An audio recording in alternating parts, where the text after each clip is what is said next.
யாரு இவன் கூட்டத்தை பொழந்துகிட்டு வர்றா? ரைட்டு, சைத்தான் சைக்கிள்ல வருது.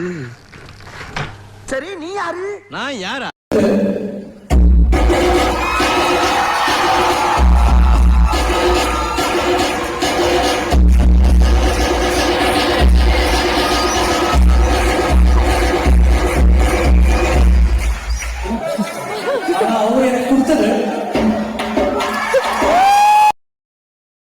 ஓகே வேண்டா. Okay okay. காலங்காத்தால உனக்கு குறவழி வரைக்கும் சோத்த போட்டு வண்டியில ஏத்திட்டு வந்ததுக்கு உன்னால என்ன பண்ண முடியுமோ அதை பண்ணிட்டேன். தேங்க்யூ.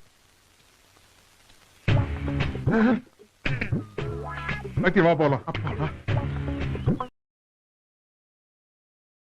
Simply waste. ஏதோ சேர்த்துக்கிட்டோம்னு வச்சுக்கிட்டு இருக்கேன்.